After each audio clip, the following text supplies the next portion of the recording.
What does it take to create something that never existed before? What does it take to challenge the status quo? What does it take to change the world? This is the Swell podcast.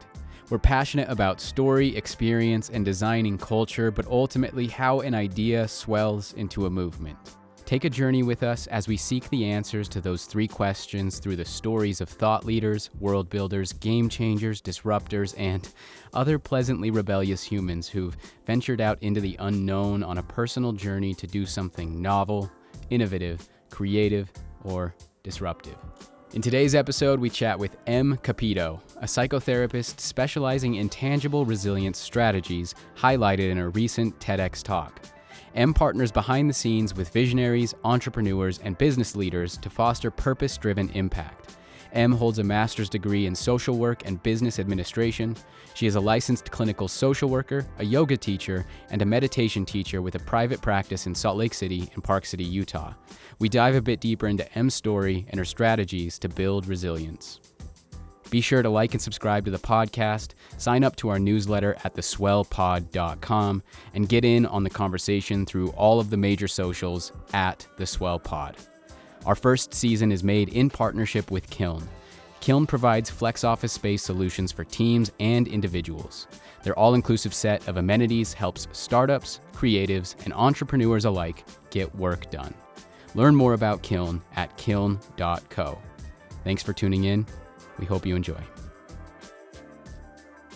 So how are you? I am wonderful, and I feel really fortunate to feel wonderful. I think this is a scary time. A lot of people are really anxious or sick or dealing with loss, and so far I've just been really fortunate this year, so I feel really grateful too today. Yeah, that's amazing.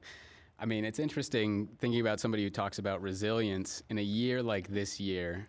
I mean, do you have people coming to you a lot with kind of the COVID stress, I guess, and a lot of issues that kind of stem from that? Absolutely. I talked with other fellow therapists as well, and we've experienced that lull, like right after March, where people kind of pulled back and didn't want to continue couples therapy or other work because it's expensive, or they're just kind of hunkering down.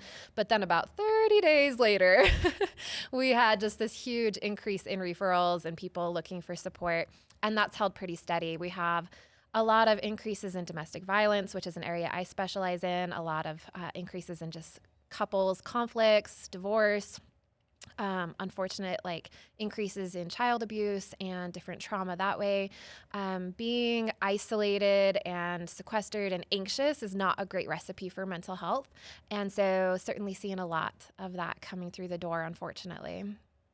Yeah, that's really tough. And I mean, there's no way out of being isolated either, right? It's kind of just the way that it is, right? And it's really tough. Yeah. And I don't know, but so thinking about resiliency, I think that, I don't know, I'll say this, seeing your TEDx talk, right? Out of everyone that I experienced last year in 2019, it was the one that resonated most with me, I think on a couple different levels. I think, I'm very passionate about story. We're both very passionate about story. And I think, the theme of what you talk about, this idea of growth through deliberate conflict, in a sense, if I put it in a story term, right? And what comes out of that is transformation. I relate very deeply to that. But also, I can pick out personal moments where I'm like, you just put words to what I experienced. And that was really incredible. So I don't know, do you want to talk about what it is that you're really passionate about when it comes to resilience, and then maybe even talk towards, what made you so interested in resilience and your journey there? Absolutely. I think both of our talks really did align for me as well, because a lot of my resilience research went right back to Joseph Campbell with The Hero's Journey. Mm-hmm. And that's all about owning the story of your life, right? The story of your day, the story of your flat tire, the story of your crazy divorce in my case, right? And here in the pandemic, right, how do you own your story in the midst of so many things that are out of your control and unknown? And that's life, right? This is the human experience of figuring out what you can choose into in the moment rather than just reacting to what's happening to you.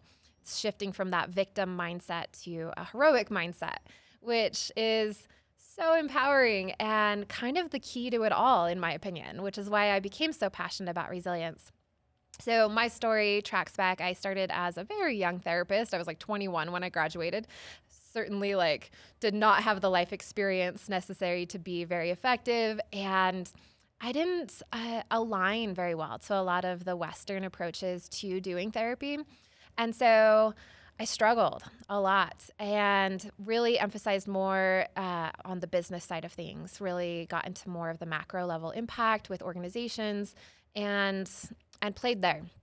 It was something that was up my alley as a type A personality, operations systems thinker, and I still use that a lot, but therapy felt clunky. It felt very deficit oriented, and my clients didn't seem to get better. I worked in addiction treatment too, so it's hard to watch the failure rate there because it's devastating when you relapse. And so I didn't find my footing there until I went through my own trauma. And so that was 5 years ago now. This is like the big 5-year anniversary, which it feels like it was yesterday and 100 years ago. But I went through just this really traumatic divorce and all of the experiences surrounding that. I think divorce is such a commonplace thing in our society that people don't really, we underestimate the impact, right, on ourselves personally. Just even being away from your kids half of the time is a huge thing to adjust to.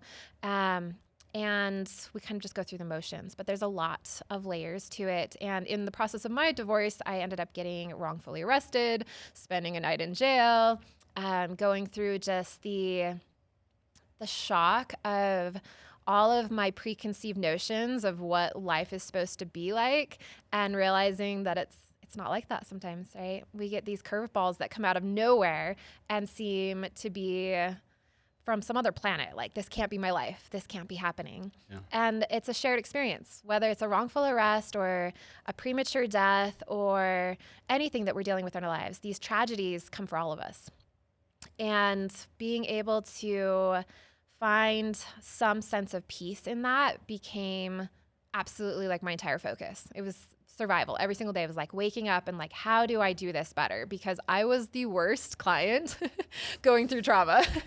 Despite all the practice and therapy and knowing all of the acronyms and terms and methods and worksheets, I was the person that fell flat on my face and was debilitated and paralyzed and went through like an autoimmune reaction even. And so developed type 1 diabetes, and it was just like 6 months of absolute hell. And so that's where resilience really became something that wasn't even a choice. It was necessary just to get through the day. It was figuring out, how do I flip this script to come through this? So there was that moment, I guess, right, though, that you got to where it's like you deliberately made the choice of resilience. Like, it was like, I don't know what else to do, or it's, like, what was it that... Yeah. Tell me about that moment. It was like, because I can imagine a lot of people go through a very difficult time and they listen to your talk probably and they're like, yes, I love that. But in the moment, when you're talking about, you're suffering these symptoms of all of this stress and anxiety and, just help me understand the moment that you got past that, maybe in a really mindful way. And it's interesting because you're also a yoga practitioner. Mm-hmm. I don't know. And maybe how did that all kind of manifest itself into actually making the decision to do what you did and really go on your resilient field trip of your own, I guess. I don't know. And I'm interested in this answer, as well as maybe like through that 6 months, you probably were aware that you were in the position you were in. You maybe stuck in the drama triangle, but you can't get out.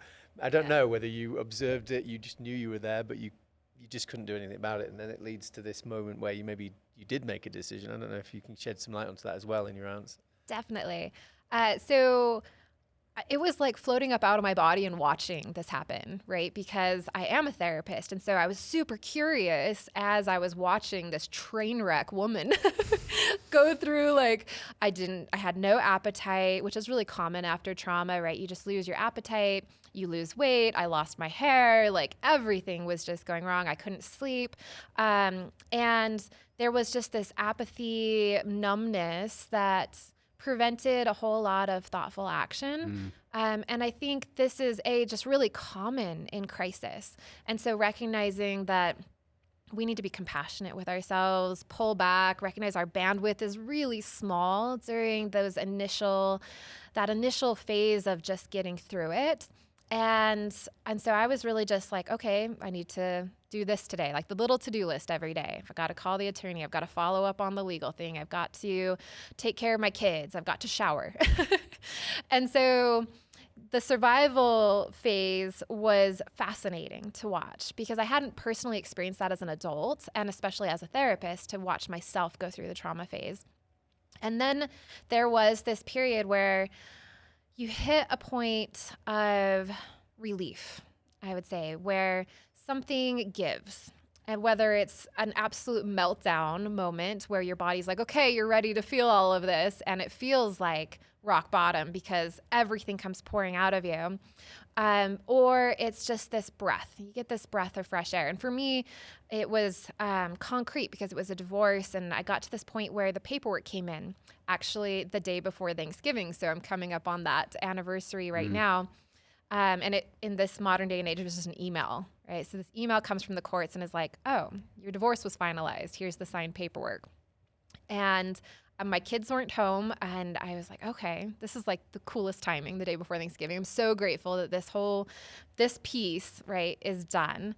And then it was just intuition. It honestly wasn't, there's no credit to like any of my training or experience. There was just this intuitive, totally out of character call to go on a trip. And so I vividly remember I got the divorce paperwork. I was sitting in bed on my laptop and I looked at the signature on the bottom, and that was like really meaningful for me. And then I opened another tab and I Googled warm beach December. And that was like it. There was no intelligence around it. And if anyone that knows me, I go on a lot of trips now because I fell in love with travel as a resilience strategy, but I spreadsheet everything, whether it's like figuring out the best housekeeping service. Like I have a spreadsheet of like 7 columns to figure out anything. I am a very deliberate planner, and I'm very frugal and like thoughtful about how to spend money. And so with travel, especially, like my way of doing even just like a Bear Lake trip here in Utah, which is like super local and low key, would be to plan and like compare all these options for weeks before deciding. But that night, after the Google results came up, Puerto Rico popped up as an option on like a list. And I had never thought about Puerto Rico in my entire life. There had never been a conscious like, oh, I want to go to Puerto Rico. It felt like, okay, I don't need a passport. It's still in America. Like it's not a huge scary thing, but it's a little scary, right? I've never gone on a solo trip at this point, but there's just this intuitive, like not even a thought behind it, just this knowledge that I needed to go. And so I clicked on Puerto Rico. I typed into Google Flights, like the dates that I was available when my kids would be gone for Christmas break at their dad's house, found a flight, did not even look at the price, just booked it. And this happened in the span of like maybe 5 minutes. That's amazing. So I honestly, my biggest takeaway from that and what I've witnessed in working with clients is that we often don't trust that intuitive call. But when we do, magical things really happen. Our body has so much wisdom. And when we're in crisis, when we're in tragedy or in a funk, like so many people at this point in the whole COVID thing. I mean, we all had projects at first, right? That initial like, oh, it's okay, I can remodel the garage. But then you get into this chronic state, and a lot of us are in that funky place, regardless of whether it's crisis or the funk, really tuning into the body, which I found through, we can do that a lot through yoga, meditation, these different body practices that I came to afterward. But trusting whatever is there, whether it's like, I want to learn the guitar, or I want to go on a crazy trip, or I want to reach out to this old childhood friend. There's often something that feels kind of out of the norm to just follow that first initial seed to plant, and then things grow from there. Momentum takes you forward. I love that. Yeah, it's good. What I pictured though is that you were basically trapped, right, in your mind, in your many other instances. But as soon as that signature was there or the email came through, it was like a door opening. Yes, I absolutely. Right? That's a great way to put it. You used the word something like choosing possibility. I think you used that word previously, and and yeah, suddenly the door opened to anything. Yes. And I find it's pretty fascinating that you chose something that was out of character too, though.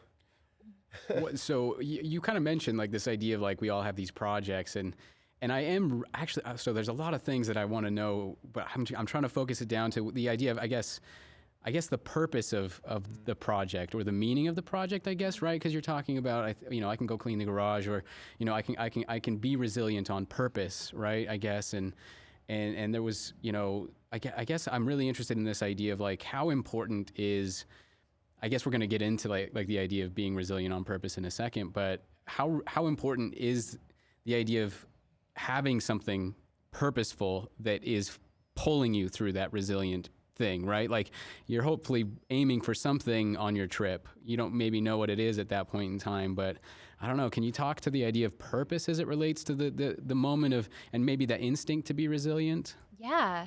Well, I think to speak to like the door opening to first is the beautiful thing about adversity, which of course, like we see in the hero's journey, it's always coming for us, is that it gives you a chance to explore something new, right? It jogs you out of your current momentum. You're headed in one direction and suddenly you have to shift gears. You have to pause. You get this beautiful space that feels terrifying at first to reconsider everything.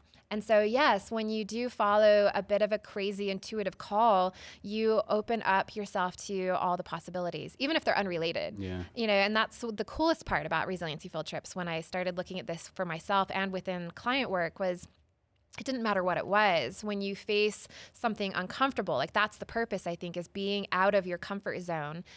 You just naturally increase your resilience in every other area of your life. So suddenly people will go on these resiliency field trips with intention and it'll be like, oh, I'm going to go on a road trip by myself just down to Moab or something, or to the Oregon coast, or I'm going to go out to dinner alone and sit at the table and feel uncomfortable around everyone else that might be judging me for being there alone. Whatever it is, because our comfort zones are all unique to us. Suddenly you come home and you're like, wow, I don't have to be in this stagnant relationship. Like we could actually work on it, or I could leave. And that's happened before, right? Or I could go back to college. It's totally within the realm of my possibility. I could switch careers.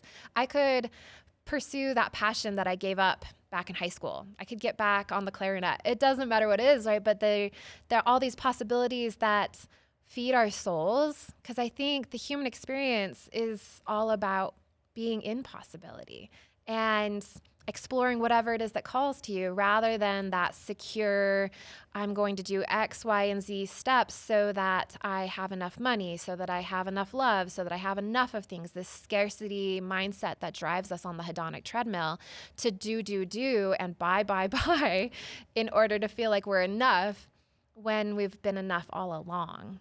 And being in that place of discomfort and fear, regardless of where it's at, reminds us of that. Yeah. So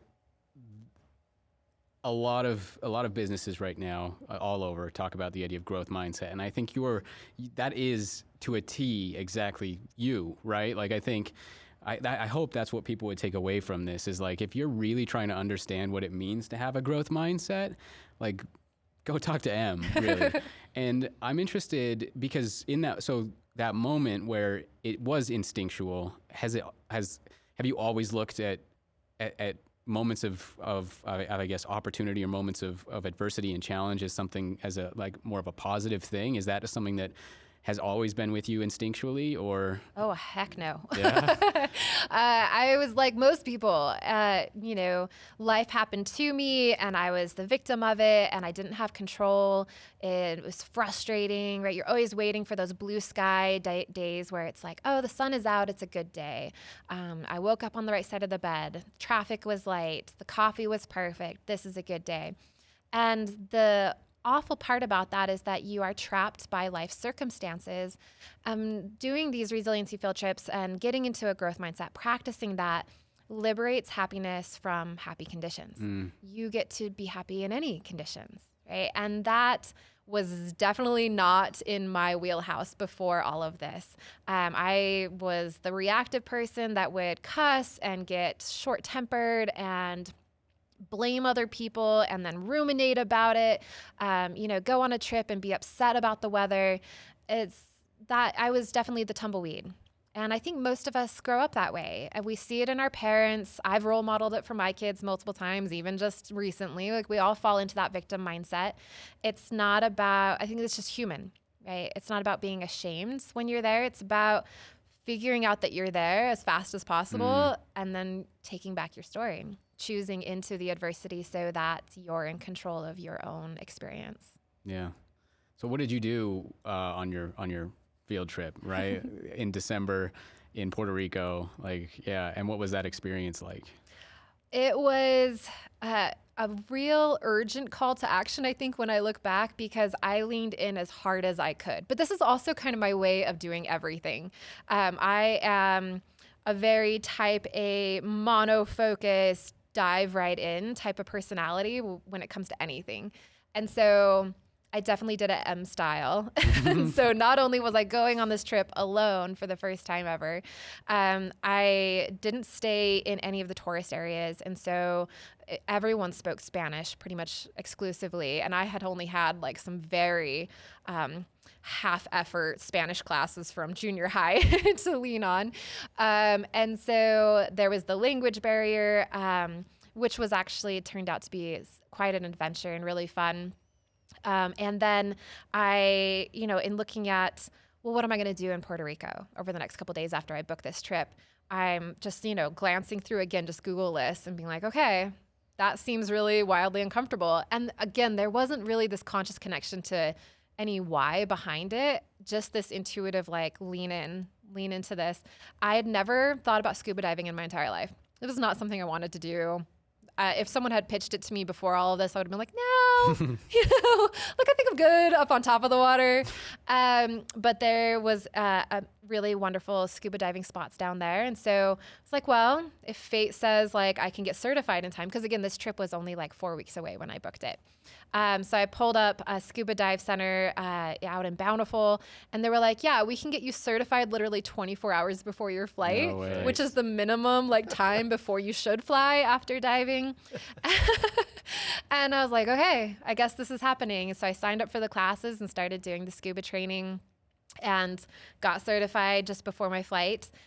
Did a scuba dive tour while I was down there, which was also wildly uncomfortable because a lot of places in Puerto Rico or in other less formalized, regulated countries, you go on these scuba trips and they're not very diligent about all of the safety protocols. And so I'm this brand new scuba diver who knows nothing. And they're like, all right, put on your tanks, jump in the water. And so it was nerve-wracking. They let us dive way further than we were supposed to be diving. There was all these kind of pieces that created anxiety for me, having just been taught what my limits were and knowing I could die. But it was amazing. So I got to dive with sea turtles and just see the most amazing things and experience something that I think everyone should experience at least once, was just the very act of breathing underwater is surreal and really, really neat. I definitely puked off the back of the boat many times. I get seasick apparently. So it was a wild experience. I stayed in my first Airbnb, which for people nowadays, even for me, seems ubiquitous, not a big deal, but I did not know what I was doing. So I booked an Airbnb that didn't have locking doors, had roosters running about, had a no hot water, multiple bedrooms with lots of hippies, backpackers staying there, people getting high all night, and I'm this really sheltered Utah girl, just sitting there oh my God, this is a bit different. And so it was a wild experience at every point. And then I signed up I'd never gone kayaking before, ever, not even just in a calm lake, but I signed up for open ocean kayaking at night and through a really small little outfit, which was just one guy offering this cash-based kayaking. And in Puerto Rico, they have these two beautiful dinoflagellate pond areas, in the ocean, in these bays, where the dinoflagellates glow at night. And so if you go on a new moon night, it's just the water glows and you can dive into the water, and there's all these like just incredible, surreal, like can't believe this exists on planet Earth experience. So I sign up for this, and there's no life jackets. The kayaks look like they're 10 years old, and there's just 2 of us on the tour. And the guy running the tour is in a boat like way ahead of us. It's pitch black, and the waves are like 3 feet tall, just crushing over the kayak as we cross over to this bay. And it was just in my mind of like, just keep going, just keep going. And we got there, and it was magical and amazing. And I'm so glad I did all of that. And I certainly don't want to encourage anyone to go so far outside their comfort zone that you have a negative experience or put your life in danger. And at no point did I feel like I was truly in danger or I would have opted out. And that's the beauty, is you can opt out at any point. But it was certainly like way outside my comfort zone to go on this trip and to do it that way and rent a car for the first time and drive across the island. And my mom was in the back of my head the whole time, like, you're going to get kidnapped, or, something tragic is about to happen. And it didn't. And the people were really wonderful. And I have to say, on all of my travels, I've never really felt at risk. I felt more at risk in like Chicago than I have in most third world countries that I've gone to. People, on the most part, are really good people. And if you have a good sense about you, yeah, you might have some bad experiences here and there, but I think it's worth it. I think the ROI is there, even if you get robbed at some point or, pickpocketed or whatever, which is the greater risk that I think about in most of these cases. Or flights get canceled, or you lose some money here and there. Like, all of that turns into the journey. It's part of the adventure. Yeah, I love that. Makes me think of, there's a tension. There must be a tension between choosing something, or not even choosing something. Maybe intuitively, you just booked something that you wouldn't normally do. There's some fear there, but then also a tension with some level of excitement. Yes. Is that grown over time, or did it excite you in that moment when you're like, fear, but actually I'm choosing something? And how important is that, the choice in making you feel excited and then motivating you to go and actually do it? I love that follow-up question, because a lot of people do come to me and say, I am definitely never going on a solo trip. Like, it's just so far outside the comfort zone. And so I think when I talk about resiliency field trips, that very first, one of the first components is that it should be fun, right? There should be this level of excitement and enough confidence that you're not going to melt down, right? Like, you're like, okay, this scares the crap out of me, but I'm pretty confident I'm going to live. Like, I've got this sense of like, okay, I can opt out at this point. I can opt out at this point. I'm definitely going to live through this. And it can mean, like, maybe if I bring a friend along, then it takes that excitement level up and that confidence level up to the point where I can hold that tension between, this is a really cool adventure and I'm also a little freaked out, but I can stay in it. Our goal really is to let the fear wash over you and to befriend it, right? To like feel that sensation, because it's really just an evolutionary physiological sensation that's going to pass, right? The adrenaline hits, the cortisol hits, you get those shaky hands, your heart races, sweaty hands. I know, like standing on the side of the TEDx stage, all of that washed over me in like the most extreme way. And you get to sit there and realize, this is temporary. This isn't who I am. This is just fear. And as long as I'm not going to die, I can choose into this, push past it, and experience fear in a positive way. And I don't ever want to push so far past that I experience fear in a really negative way, because then I'm going to pull back even more. And so with every one of my resiliency field trips, I am always gauging that tension, right? Like, where's that point, right? I'm planning a trip to Panama right now. And there's a volcano there, the highest point in the country. And I'm like, oh, that sounds a little freaky, right? And there's so little tourism going on right now that if I did go, I would be with the tour guide by myself. And going on this overnight journey, you leave at like 11 p.m. at night. You don't get back until 11:30 in the morning. And it's 17 miles. It's 4,000 feet elevation gain, I think, like really cold at the top, like all of these uncomfortable experiences. And I'm wondering, right?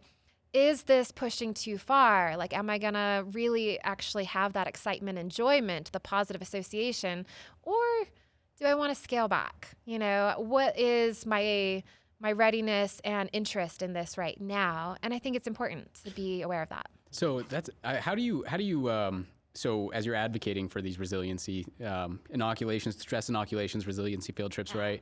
It's like there is that important part of you that is the mom in the back of your head, right? That's saying, wait a minute, am I going too far? And so I guess how do you find that balance, or what do you tell the people who are maybe going on these things with you or taking advice, to do this thing? And I guess how do you strike that balance? Is it just constantly being aware and asking yourself, like, am I going too far? Or I don't know, how do you? Yeah. I'm a big fan of experiential learning. For me, and from what I've seen with client work, like that's really how we grow, right? It's not by reading a book. And if it was, right, like we'd all be healthy, wealthy, and sexy, right? Because there's a million self-help books out there. It's really about taking in and applying something. So whatever resonates with you, whether it's a resiliency field trip or a time management strategy, it's about putting it into application and seeing how it fits inside your body. And so I really am just like, take baby steps. Right? Yeah. What is like one easy thing you can do this weekend or today that feels uncomfortable? It could be like saying hi to a stranger, right? Like it takes maybe 5 minutes to find a stranger, say hello, and experience the anxiety of like, oh, they might like not say hello back, or they might have headphones in, or they might be irritated, or I might feel stupid. All these like silly over like protective helicopter mom things that get louder and louder the less we do scary things, right? That resilience zone atrophies down when we don't practice. And so when we do practice, when you lean into just those baby steps, you start to get attuned to this is fear and this is intuition, right? This is the wise mom saying pull back, and this is just fear. Yeah. Like, okay, I can let go of the fear. But when the wise mom is like, okay, I get that you want to do this, but there are some legitimate risks, and you may want to start smaller or jettison that idea altogether. You can start to sort those through, but it takes practice to know what's different in your body, and giving yourself space for the initial fear hormones to subside. Because while your body is in that shaky, crazy state, you're like narrow pinpoint view on all the possibilities. And so the time to like let that subside, to be with yourself, you can come back to authenticity. Yeah. So if I was then to ask, I guess, what's really interesting is, the intuition and the fear kind of balancing between the two is when you start to look at like, okay, well, because you're pushing a little bit further than not only you're comfortable with, but then that you've ever experienced before, which means that there is this inherent ability, or there's this possibility of failure, right? And so, like, have you, through these resiliency field trips, through your own experience, like, are you aware that you might fail? Have you failed, in these opportunities where you're trying to build up your resiliency or trying to go do something completely out of your wheelhouse? I don't know. I love that you brought up failure, because I think that's the coolest part about this, is that we need to redefine our relationship to failure.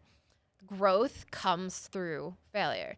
It's trying something, not quite succeeding, or falling flat on your face and then trying again. But if we're not comfortable with failure, like if that's, I always think when my overprotective fear brain gets going, it's like, oh, you might fail and you might die, right? The fear brain is all about survival. And so at the end of every like why you shouldn't do this statement is this little tag on of like, and you might die. It's like, don't get on the stage, you might die. Yeah. Don't reach out to that friend, they don't really like you and you might die. And so it becomes this very black and white, like narrow experience with failure of like, oh, like I really don't want to risk that. But to not risk failure is to not grow. It's to be stuck. It's to feel kind of miserable a lot of the time, because we are designed to go out and be on that edge of our comfort zone, to be constantly growing and pushing into new things. That's when we feel alive, right? And so me going to Puerto Rico, I thought it was just a crazy trip, right? Like, oh, this is just like a little eat, pray, love journey. But in the process of experiencing that and then coming back and seeing the ripple effect into every other area of my life, I suddenly realized why Eat, Pray, Love is such why we all related to that, why we have this natural intuitive renaissance period after trauma or adversity, this desire to do these new things, because our body knows that that's where we feel alive. That's where we feel at peace, where we find joy, where we find connection. And those are all necessary ingredients to to just being a human that's having a life, right? And so I think failure is inherent when you do these things, and it's awesome, right? I look for the failure, and in the moment I'm still not great about it. I fail all the time. I am like an absent-minded professor.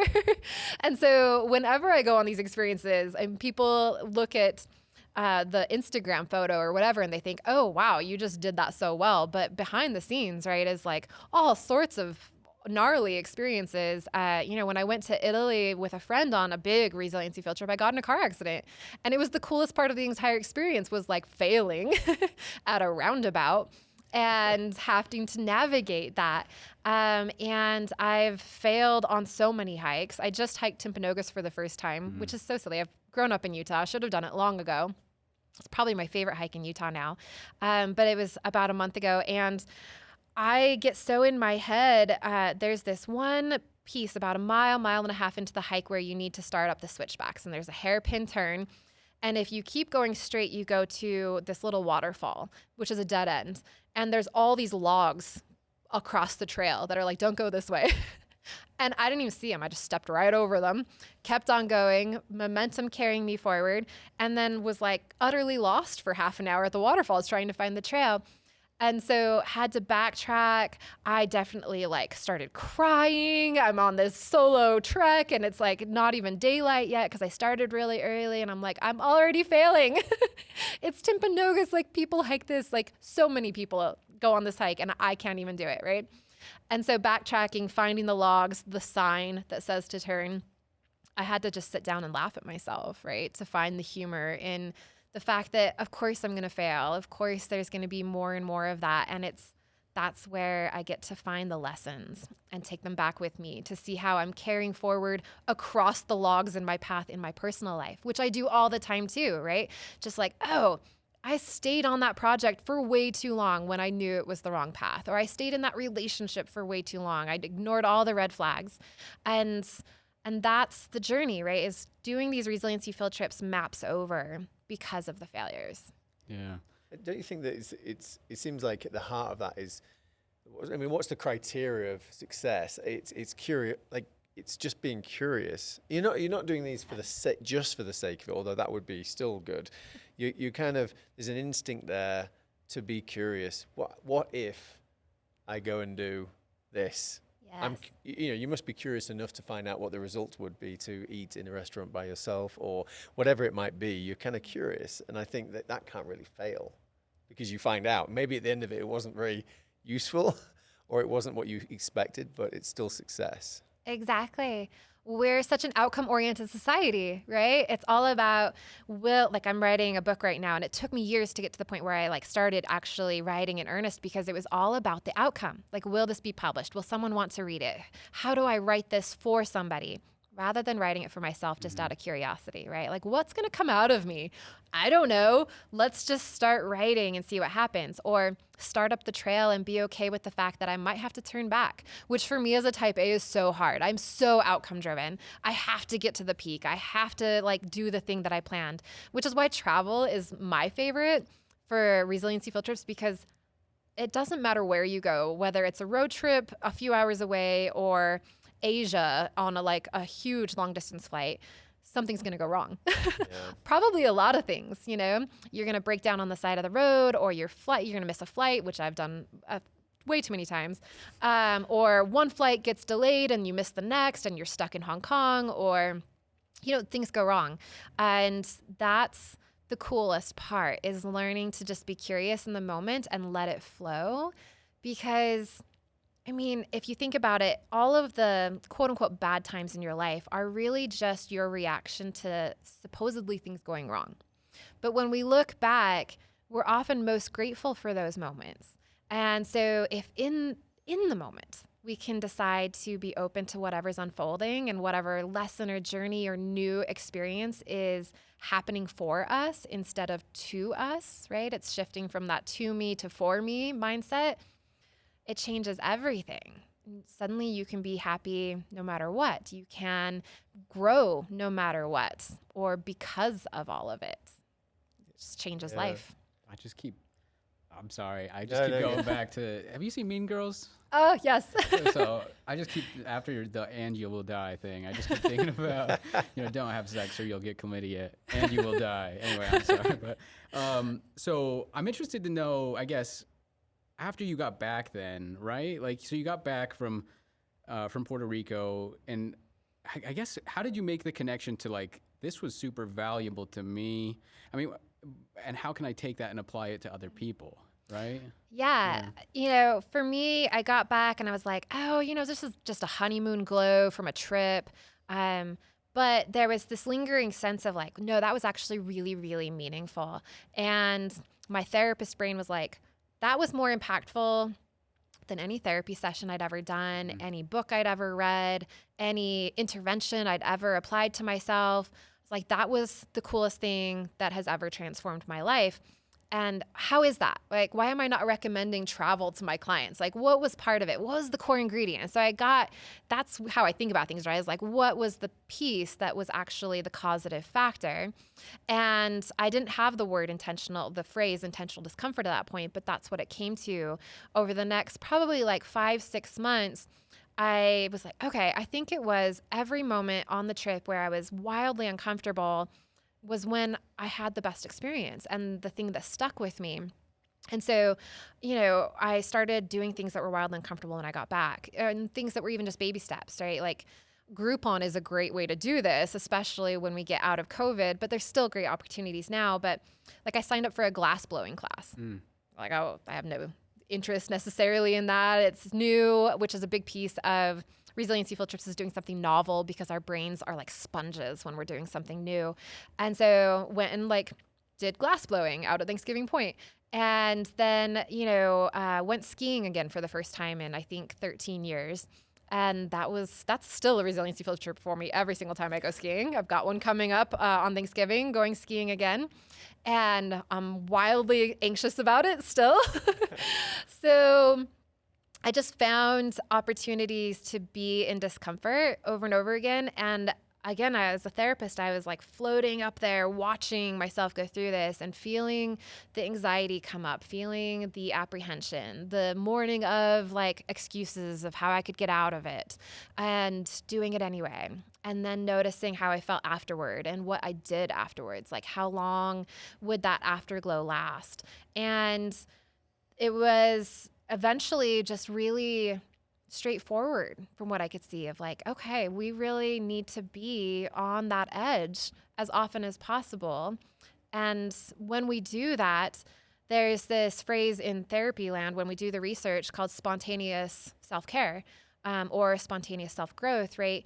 It's where we tap into all of our own answers, which as a therapist unlocked everything, right?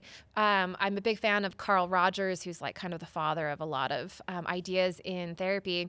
And he had always emphasized, right? It's about the client taking the journey on their own, and you're not there to provide any answers. But there's such a pull to try to provide answers, whether it's to our children, to our spouses, to our friends or clients, to say, oh, this is what you should do.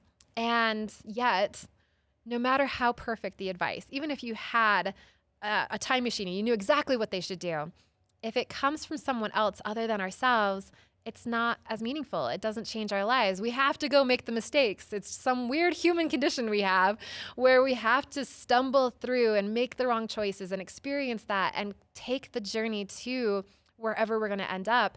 And that's the beauty of life. And so really coming to see that I was making all of the best decisions for myself when I was at that edge or shortly thereafter, I started applying it in therapy to just encourage clients to go out into discomfort and to help facilitate that. We do a lot of group resiliency field trips where people can kind of baby step in with other people and then watch what happens. And it's the coolest, most magical thing to see people make these huge leaps in their lives, seemingly small choices often, but enormous trajectory shifts simply because they reconnected with their authentic, curious, compassionate, brave self. Yeah. Love that. It resonates so much with this idea of the swell, right? I mean, you mentioned that actually. I think in your response on the form is like I mean, I think we're strong believers in this idea of journey, specifically, and change having to ultimately start within yourself, and then it kind of swells outwards, which is really interesting. And I love that you mentioned that. But I'm interested to know, I guess, so once you kind of had this experience and you then took it to the real world and helped other people kind of experience this, I don't know, there's a certain, like, the openness to experience, the openness to failure, like that openness, I guess, right? Do you feel like maybe before this happened and after this happened, do you feel maybe more creative? Like, Oh, yeah. It's interesting. I don't know. I'm interested in that. Yeah. Yeah, creativity is scary, right? In order to create something original, you have to go outside of your ego, right? Because the ego doesn't want to do anything original. That's like new and it could fail. It could be really bad. A lot of times it is, right? Creativity is born out of a lot of bad ideas. And when I say bad ideas, it's just like ideas, right? It's like, again, detaching failure and bad and all these other things from like, I might die. Like, these are all good things. Having a lot of ideas that don't work is the process of finding your way to ideas that do and that change lives even. And so creativity, I think, really sits on a bedrock of doing uncomfortable things and being okay with feeling afraid, and almost enjoying it, right? A lot of people who are adrenaline junkies can really speak to this, right? Like, they feel most alive when fear is going through their system. There's a whole new association with it. It's feeling this purpose and connection and spark, rather than like feeling debilitated and paralyzed. And it's really all about practice in getting there so that you redefine what that experience is like. Instead, when the adrenaline comes into my system now, I'm like, oh, this is awesome. I want to tap into this. What's going on inside of me? Like, what can I channel this into? What ideas are coming to me? Because certainly, like, I have my normal peaceful days where I go through a routine. I don't remember those days. They don't stand out. There's nothing like incredible happening in the shower. It's just shampooing, right? But the days where I'm like scared about something, whether it's doing like a TV interview or a trip I'm leaving the next day, or I'm going on a date, right? Like, which always gives me anxiety. Suddenly like there's all this creativity spurring and all of that. There's a huge ripple effect, right? Into creativity and into vulnerability in these really amazing ways that you do remember. Yeah. I love that. We've been reading, so you probably have another question. No? Yeah, go for it. Reading Change by Design again, and it by Tim Brown, and in there it talks about the importance of divergent thinking and convergent thinking, and those two. And you're really describing, everyone can be creative, but we often just stick with what we know. We do stuff, we plan stuff, but actually spending a little bit more time on the creative, and it opens up the world to us. And I want to just backtrack a little bit to yourself as well as the people you work with and support and help. How do you trigger any other triggers that you do to actually help that change happen? Because we can just get stuck in the day-to-day stuff. What practical triggers do you use in your life to make sure that the time between your resilience kind of experiments are not too long? Right? Yeah. Well, I think coming kind of full circle to, you'd mentioned yoga earlier, in the course of figuring out intentional discomfort as this big piece of it, I mean, clearly there were some other pieces, right, to resilience. You don't want to just be in intentional discomfort all the time. That's just masochistic.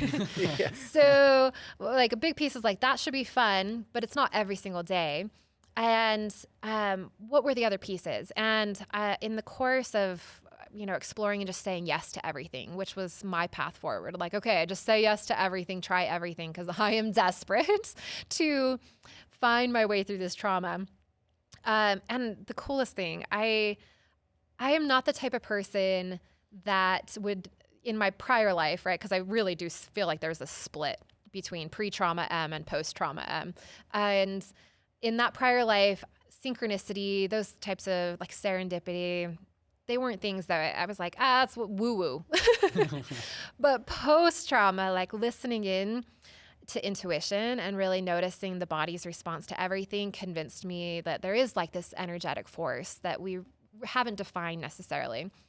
Physics has started to actually really start to look at this, but there are signs, right? And there are responses in your body that you can cue into to be like, okay, this is something I need to say yes to. And so that first year after Puerto Rico, I just said yes whenever the body said yes.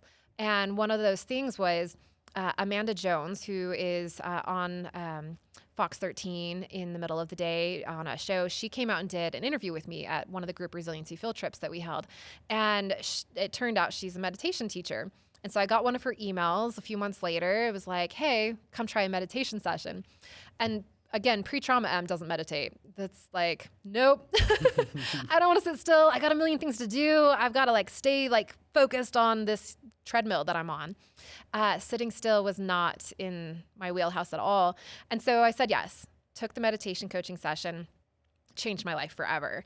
And learning how to be still and listen deeply, I think is a big key to this. And so finding mindfulness rituals is, I think, a baby step way in to start to listen to the body and start to hear intuition so that you can act on it. So for me, like my favorite one, I wake up every morning. I collect mugs from the places I go, like the really memorable resiliency field trips, so that every morning I can pick one based on the day. And pour in my hot coffee, and I'm a definite coffee addict, but there's also just this ritual around the heat and the start of the day, and I'm not a morning person, so it's important. And I sit in the same spot and gaze out my window, and if I'm traveling, I'll find a window or a porch to be kind of in nature and sip for just a few minutes, taking the aroma, the sensation. Mindfulness is so much easier when we tap into sensation because it brings you into your body, right? I'm suddenly like in my hands and the warmth, and then I'm into my breath and then the taste and that sensation of the warm liquid coming down, and that grounding for even just a few minutes every morning sets a tone for the day where I can be more in my body, more aware, and have just that breath of space, which is really how I define resilience, is that space between what's happening outside of me and how I choose to respond. And if I don't start the morning that way, or if things just really go off the rails, there's no space, right? I'm knee-jerk reaction, fear-based, threat-oriented. The amygdala is totally in charge. And that is not my authentic self. That's the impatient, scary me who nobody should have to be around. And I always feel like remorseful about. And so I want to be out of that space as often as possible and maintain that little breath so that whatever comes up, I can choose to be in flow with it, to let it be part of my journey, to have that growth-oriented mindset. But it takes that daily maintenance, right? It takes the little mindfulness ritual, the weekly yoga class, the hike that I go on every week like religion, because that's church for me, right? It's like my spiritual connection is being out in nature. And if I don't do those things and I still make that mistake, it's a busy week, I can do it in a couple days, I'll put that off till later, things go wrong. And I go into the scary place, and life isn't bright and shiny and full of opportunities in that place. And so it really is key to have some of those little rituals, from whatever it is. Walking the dog is a favorite among clients that have dogs, whatever it is. Yeah. Yeah, that's great. I know one of my brother's podcasts, he interviewed someone all about the kind of the happy, I think they called it the happy book or something. But write down all the things that just make you happy. And that's not necessarily things that make you uncomfortable, although that sounds absolutely critical. And it may become the things you love. But make sure that every day you're doing some of those things, right? And you've just described them as rituals, triggers. These things are super, super important. Yeah. I love that. I had this, so can I share a story real quick? Absolutely. Because I don't know what to make of this. This was really strange for me. So I just recently started meditating, right? I got into it, and basically I repeat this mantra in my head, really focus on my breathing. I set the timer for about 20 minutes. And as I'm going through this meditation, I'm recounting, for some reason, these moments of deja vu are popping into my head, and so I'm like, okay, I'm aware that that's there. I'll push it away, but it's there. And it happened like 2 or 3 times throughout this 20-minute time span. And then all of a sudden so I see them as images, and then all of a sudden I see an image of a clock ticking down. I see this clock ticking down, and it hits to 0, and then my phone the alarm goes off. Like at that moment, I don't know what to make of that. I mean, what does that mean? I don't know. Anyway, is it just that I was so present in the moment, like mindful of, I guess, how long without really being conscious of that? I don't know. Yeah. I don't know. I don't have the answer to that one. Yeah, sorry. But it's not good. the point of the podcast. But I was like, But I was in my head. you were certainly It was present though, crazy. right? You were really thinking about. Yeah. It was strange. But anyway, so I am back on track. But I do think like Yeah. when you do start meditating, you connect into the possibilities that are inside of us, right? And we have this limited scope of like, I need to rely on an alarm clock. I need to rely on a timer. I need to have all these things that help me do this. When in reality, we have such significant capacity that we have barely scratched the surface on. And when we do start to meditate and be present, be mindful, it is really kind of magical what comes up, and the awareness that starts to percolate into the rest of your life. Yeah, I agree with Super that. true. It's so important to have that time. I think it's. I mean, a lot of kids and well, people at work and corporate organizations are being encouraged all the time to have that mindfulness, but just put the distractions away. They call it social fasts or real actual food fasts. I know that made a big difference to me last year. Just get rid of all the things that are distracting and fast on a regular basis and have time in the morning when no one is up. Yeah. And just think, blank piece of paper, just what's coming to my mind. And then ciphering through which ones are maybe the right things to do, all the things that excite you, all the things that might stretch you, and then go and do them. It's a pretty amazing thing. I was going to ask you earlier, each one of us, are there things that when Em's talking about the things you could go and do that are out of your comfort zone, what comes to your mind? I'm going to share one, and it's just the oddest thing. From time to time, I will write down things, and maybe a list of 20, 30, 40 things, and I need to go back and visit those things actually and go, well, which ones haven't I even started to do yet? But one of them was just the weirdest thing. Where we live, there's a house near Rock Canyon Park. I don't know if there's a house, big house, and it puts letterings, huge lettering, quote that changes every month. Wow. And I just want to know who that is. And I'm going to knock on that door one day. And actually, it was a day that was pretty difficult. I was thinking, I'm going to knock on that door. I've been curious enough. Who are they? Why did they do it? When did it start? And I haven't knocked on the door yet. But it's a small thing, right? It doesn't cost money. It's not travel. But it could take me 10 minutes, a little bit out of my comfort zone, knocking on a door. But find out about it. That's the type of thing that came to my head when you were talking. But it could be anything, couldn't it? Yeah. It's actually open possibilities. It's endless. Do you have anything, Josh? Well, It would be very different to this one. If you need somebody to go with you to knock on that door, I'll go with you. Okay. I want to come too. Yeah, let's all go. Let's do it. I think so. It definitely changed the way that I look at these moments after I heard you talk. Absolutely. It was amazing. And what's interesting, though, is I didn't have words for it at the time. I wrote a blog after we did TEDx last year. I didn't have a word for it through the experience, but I know I'm an introvert, and I have a really hard time kind of putting myself out there. This guy has had to tell me multiple times to speak more, right? But it's been a huge thing for me. And then all of a sudden that year, I was like, I want to do X, which was basically I wanted to build, my personal brand, and that required me to do certain things. And a big part of that was I'll try to public speak, right? And I was like, you what? You're doing what? Go on. it was but I was just like, I'm going to go do this thing that by far is the most terrifying thing I've ever done. And it was devastating for me because, you remember the process. We went through, rounds of drafts, right? Rounds of drafts. And then there was the day when we had to get up on stage and we all heard the first part and the last part of everybody's talk. Yeah. And I was so terrified that whole time. And I got up there and I was just like, I can't remember anything. I can't remember what I'm supposed to say. I feel like I'm making a fool of myself right now. And you might die. And I might die. Exactly. And I'll say this.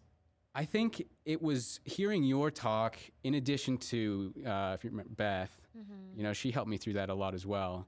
But hearing your talk, I think is what pushed me over that hump, right? And it kind of helped me associate that moment of, yeah, this is really hard. And like, it was that day I was like, I'm just gonna go. I really don't think this is right for me. I was like, I don't know, it was so bad. But it was, I mean, the idea of resiliency field trips and being intentionally putting yourself in intentional discomfort. I was like, there's purpose in what I'm feeling right now. And I know if I can get through this, Love that. the growth I'll feel out of that is, I know I won't feel that way if I leave. So I'm going to stick through it. And I mean, that's the closest thing I can relate to. I mean, because it was so tied together, hearing you talk and then that experience, I was like, you put words to what I was going through in the most impactful way in that moment. I think it was the words that made a difference to me as well, just putting language to it. And it's, you know, it's in the dictionary, it's already there, resiliency, but put it into the story you had that meant something to you, into your truth, makes a difference, right? Even if someone else has already talked about it at another point, we should just do what we feel right, in our minds, our bodies, our spirits.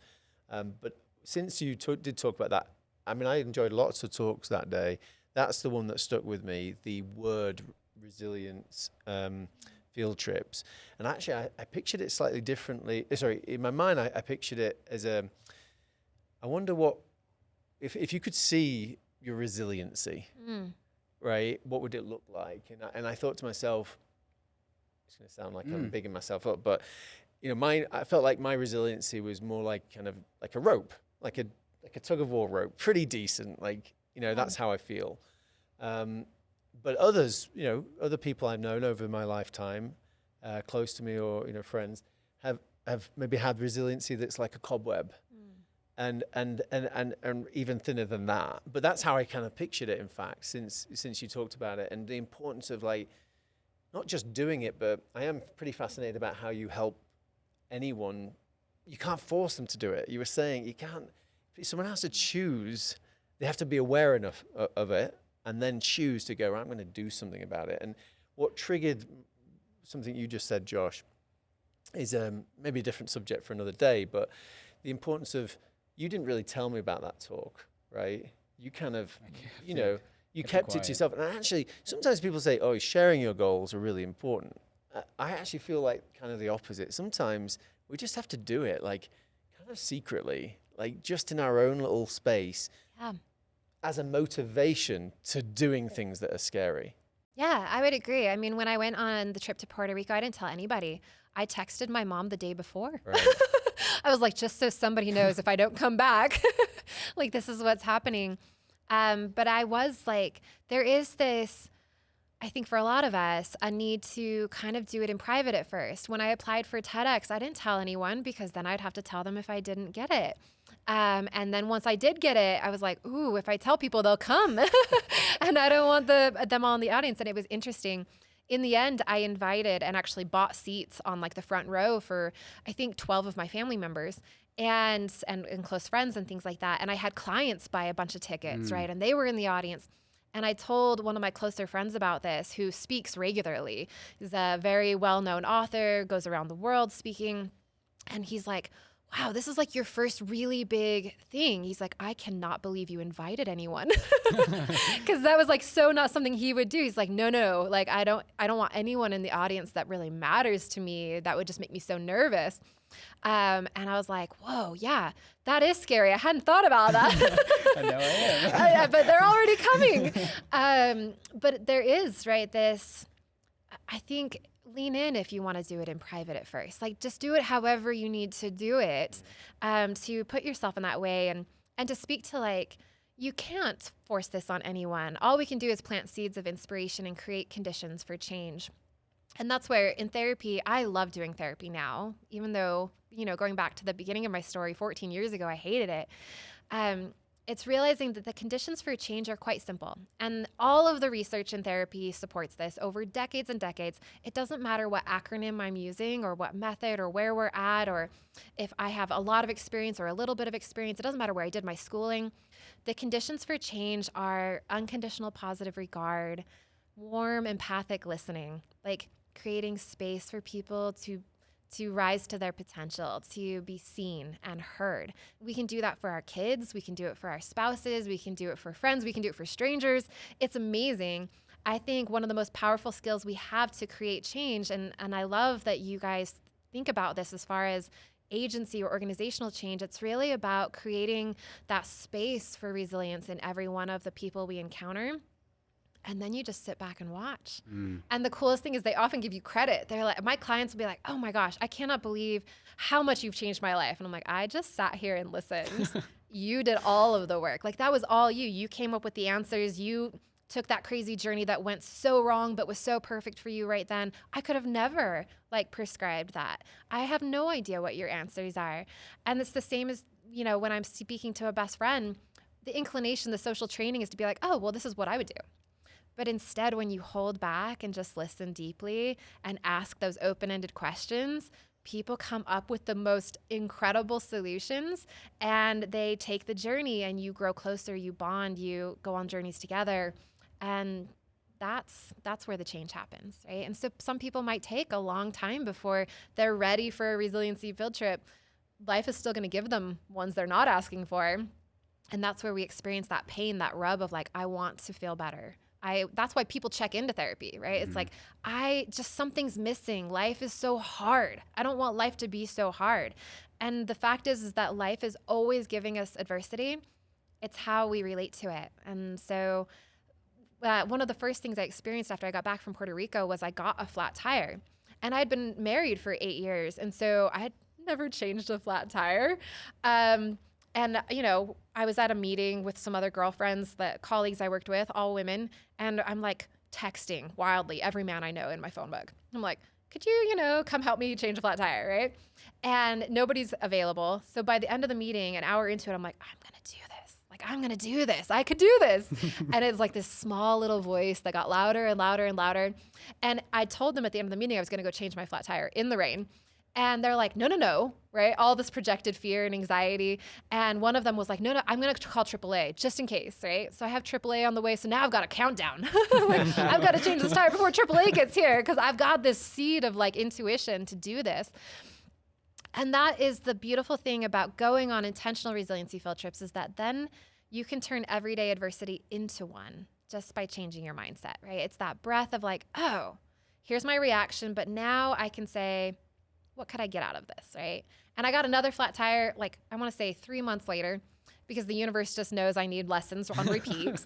And I was in peach jeggings and slippers, right? It's really cold out. I'm on the way to take the kids to school. They're going to be late. And I'm just so frustrated that I have another flat tire. But it took only maybe 10 seconds this time instead of an hour to be like, oh no, wait, this is another opportunity. And so this time I had my daughter time me, and I went out and I was like, I'm going to do this quick as NASCAR level. And I have it somewhere in my blog, but it was, I think 13 minutes or something. And I didn't get even a smudge on my peach jeggings while I hauled that tire into the back of the car. And even though the tire cost a few $100 and that was part of, it paled in comparison to the pride and excitement and aliveness that came from that. So I was like, bring it on, right? Nice. Bring on the flat tires. Yeah, that's a great story. It's interesting. I guess we're kind of hitting time, but I do want people to know, I guess. So currently, do you? So what do you do? How can people reach out to you? But also, I want to kind of know what's in your future, right? What are you? I heard you mention you're writing a book. Yeah. And what can the next trip. And the next trip. Yeah, exactly. I'm going to admit I'm super spoiled right now. And a lot of, just a disclaimer to everyone that's going to hear this and be like, oh, I just don't have that much money, that much time, that much resources. It is truly a choice. And I get that there is a long journey ahead for some people that are much less fortunate than I am, but I really just encourage you to make the choices ahead that you can so that you can get to the point of having the freedom to do these things. But I do think a lot of people who have the ability don't think they do.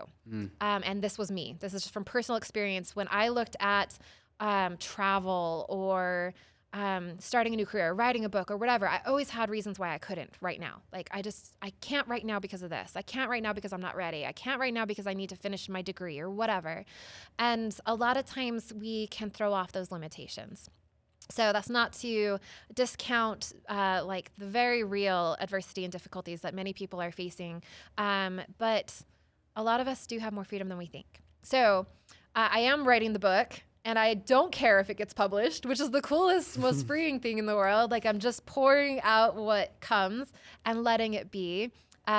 Those people that are in the writing world know it's NaNoWriMo right now. November every year is National Novel Writing Month. And while I'm not writing fiction, I'm still piggybacking on that fun challenge of writing 50,000 words in a single month. So that's been my focus for November. And will be, I'm sure, for months to come as I kind of play with that and see what comes of it. And hopefully that's in my future. I do really, really love writing.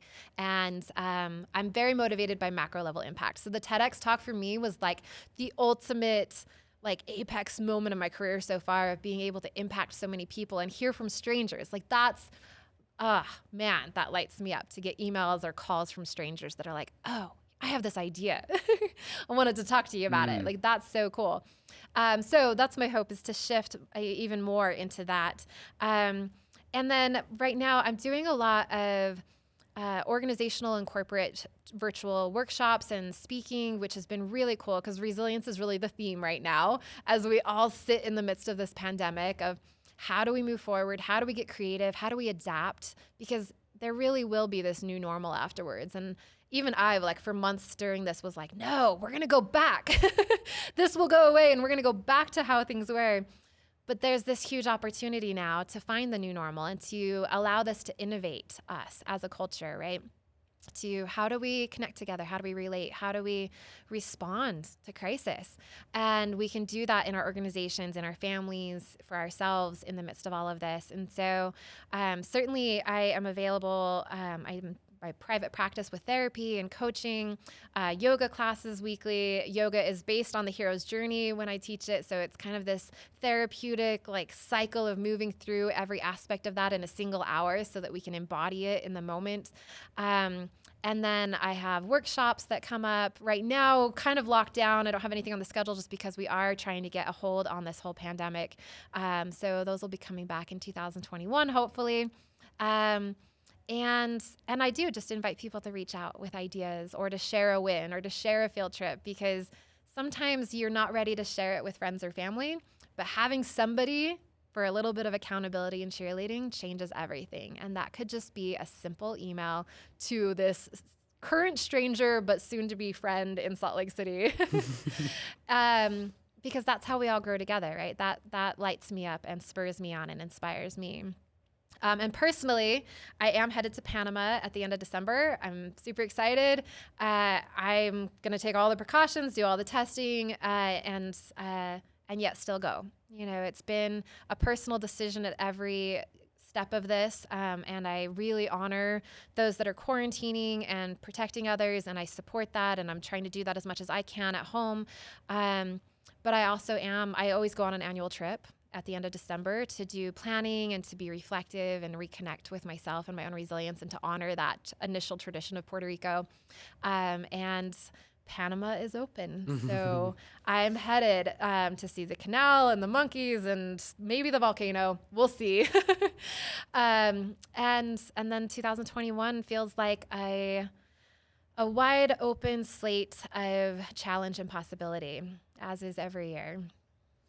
Yeah. Just going back to the book, at the heart of, what is at the heart of what you're trying to learn about? Like, what are you trying to Through the answer? writing? Yeah, through the writing. Oh, what a beautiful question. I love how you worded that, because that is what I came to, that I couldn't write the book until it became about curiosity within myself rather than trying to share something with somebody. And the TEDx talk was very much the same way. I had applied before. I had had different ideas of talks I could give, and it didn't click until it was more about my story and being curious and being vulnerable about sharing it, right? Getting up on the stage and being like, yeah, I was arrested and you can totally ask me about it, you know? And that was a really cool ripple effect in and of itself. I now like know so many people's arrest stories, which if you have one, please share, because it's all about growth. And I don't regret mine in the least.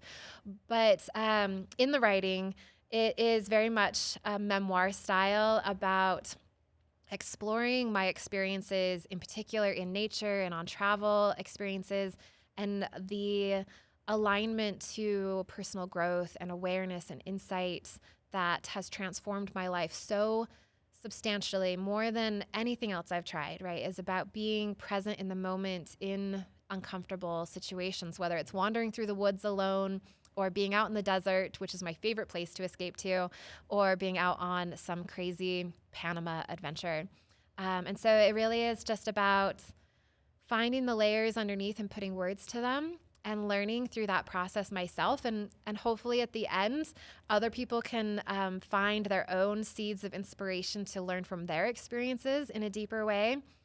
But no matter what, it'll be, and it has been already, an incredible journey for me to go through that. That's wonderful. Love it. Yeah. That was a great question. What were you going to That ask? was a great question. No, it was definitely not anything as good as that. No, I was just going to ask you, do you remember, so being that we're just about out of time, do you remember the last line of your talk? Oh my goodness. I don't. Yeah. What was it? Okay, so it was, don't wait. Yeah, I'll stop there. Do you remember it now? Don't wait for tragedy.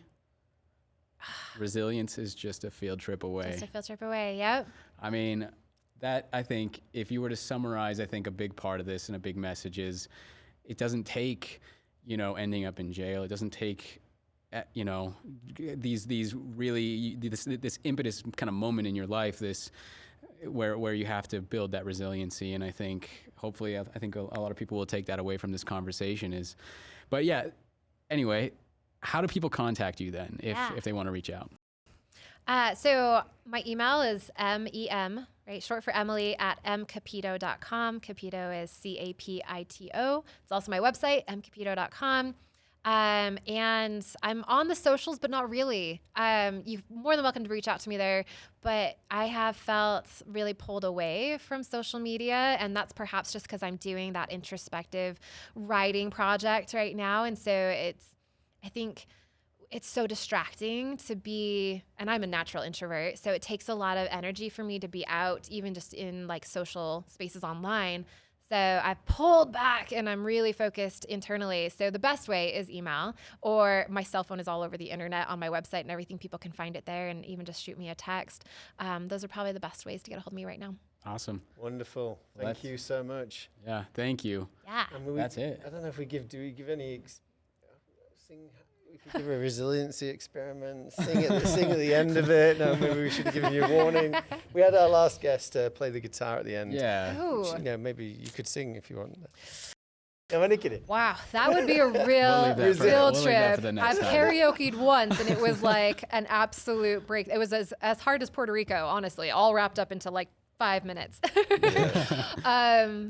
yeah, I think lean into the discomfort. As you shared with your TEDx experience, it was very similar for me, of like being the hardest thing I'd ever done. And really could not, if I had known how scary it would be, I would never have applied. And so put yourself into that just first step, and let it take you from there. If you want to be a public speaker, apply for something as a speaker, and you'll find your way there through the discomfort. If you want to travel, book the ticket. You'll find your way through. I'd say this is true for anyone, right? I mean, any age.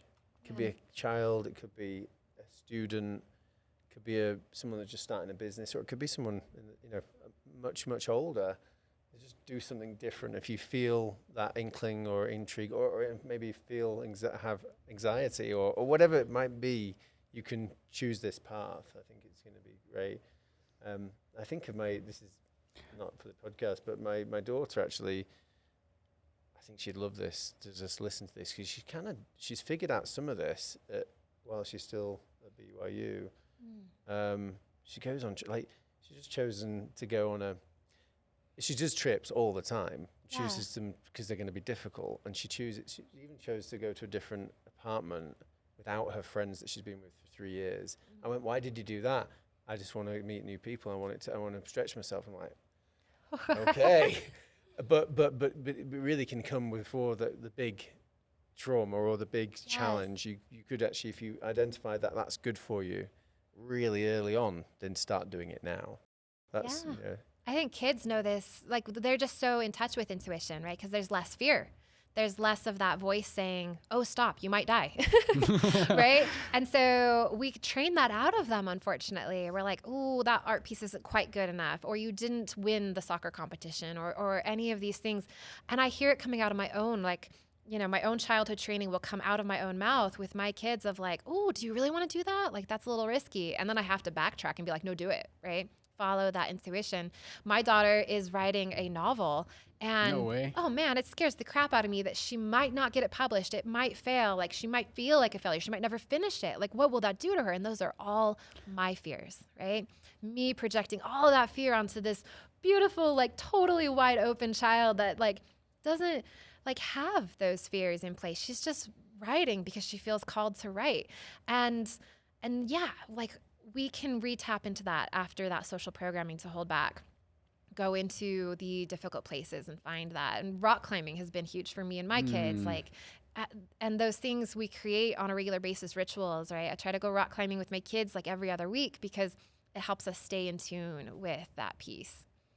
It's wonderful. Yeah, we'll cut it. That was great. Awesome. Seriously, Yeah, thank you so guys. much. Thanks for hanging out with us. We hope you enjoyed today's episode of the Swell Podcast.